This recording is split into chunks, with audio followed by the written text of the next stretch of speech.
welcome back to Oojamaflip books. If you're new here, my name is Jo and I am a crime fiction, mystery, thriller, suspense, Nordic noir, that kind of book reader from the UK. I feel like the lighting is all over the place because I'm recording this far later than I intended to.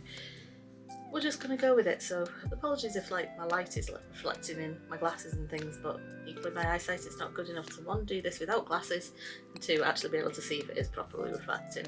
I'm back again today with another book review, and this time it is What Happened on Floor 34 by Caroline Corcoran.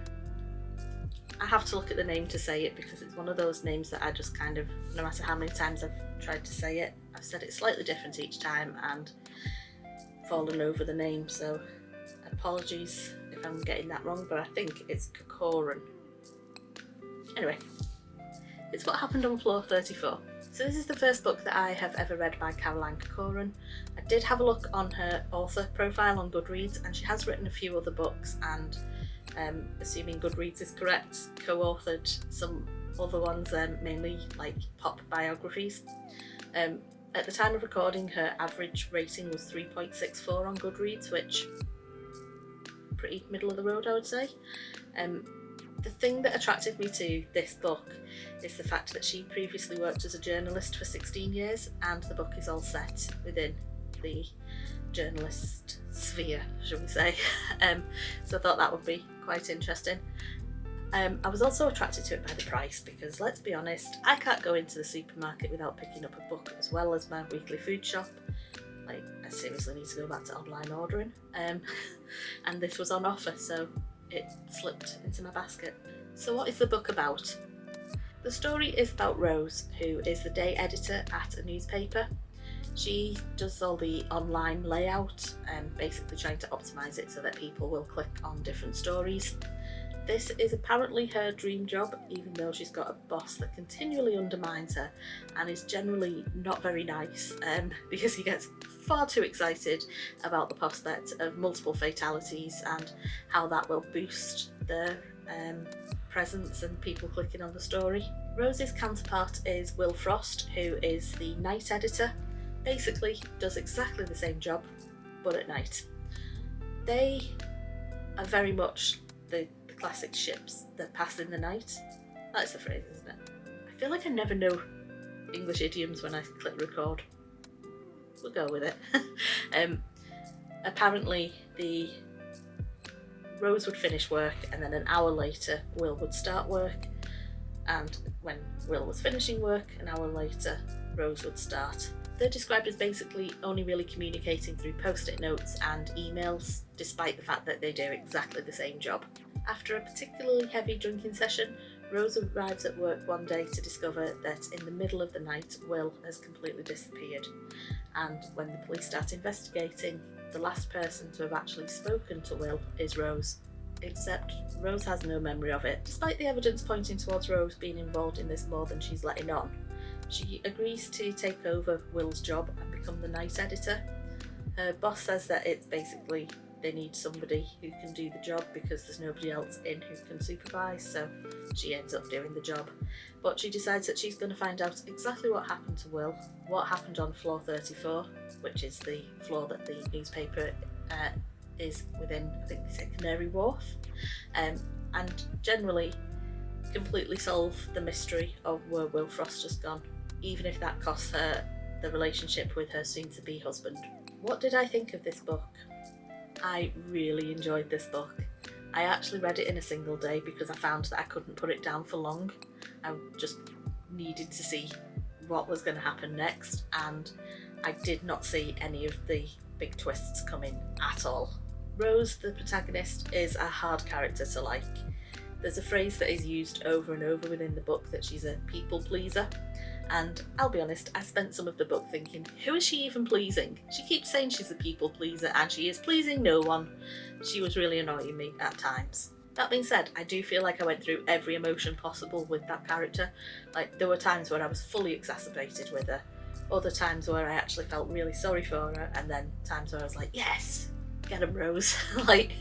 So in that respect, I think it's good because, yeah, she was difficult, but I feel like it was justified in her being difficult. The writing style did take me a little bit to get used to, because basically any thought that Rose has is spewed onto the page, and the sentences can be quite long and not necessarily the most coherent, but as you get used to that and as you get further into the story, you kind of see why that is, which I think just added to the character of Rose in general.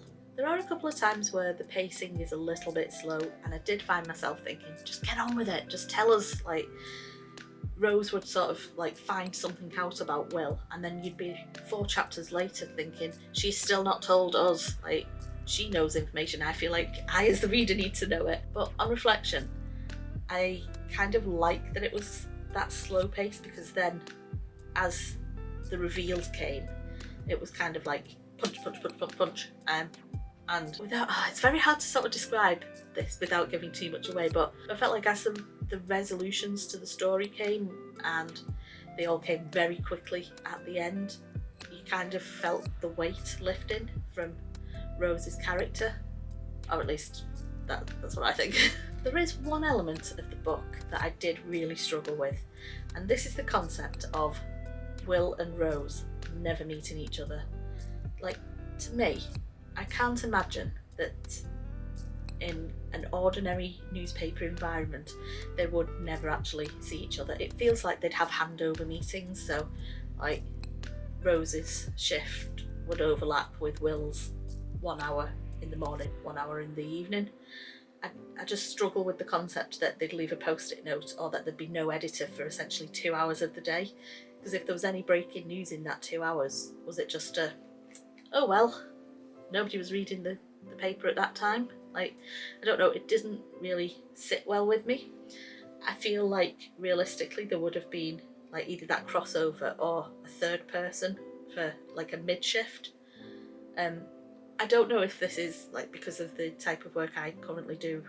I'm a business analyst, and so like resource planning and things kind of come into it, but I was reading it thinking, but if one of them goes on holiday, what's your cover? You don't have, you know, if somebody calls in sick, you just don't have an editor. It felt very odd, and I feel like there would always be at least one other, possibly 2 other people, you know, like assistants or something. But equally, Caroline Corcoran, as I said at the start, worked as a journalist. I think it says that she was 16 years. Let me double check. Yeah, 16 years working as a journalist for many of the top magazines, newspapers and websites in the country. So, like, she's clearly going to know more about how that world works than I do. I've never been a journalist, never been in a newspaper office or anything. But it just, I don't know, it just felt odd. I just still now struggle to see how they would actually do that as a job, just leaving post-it notes and emails and ignoring the 2 hours where there's nobody. Overall, I gave this 4 out of 5 stars. I really enjoyed this book. As I say, I read it completely, cover to cover, in a day, and despite the fact that Rose was annoying, I think her character was very well thought out, and some of the themes that they discussed in the book were done really well. And generally, I would very much recommend this book. So if you've read this book, let me know in the comments down below what you thought of it, and if you've liked this video, give it a thumbs up. If you want to subscribe to the channel, there's a subscribe button down there somewhere, and a bell that sometimes I think notifies you when new videos go up. But yeah, that's it for today. Thanks for watching. Bye!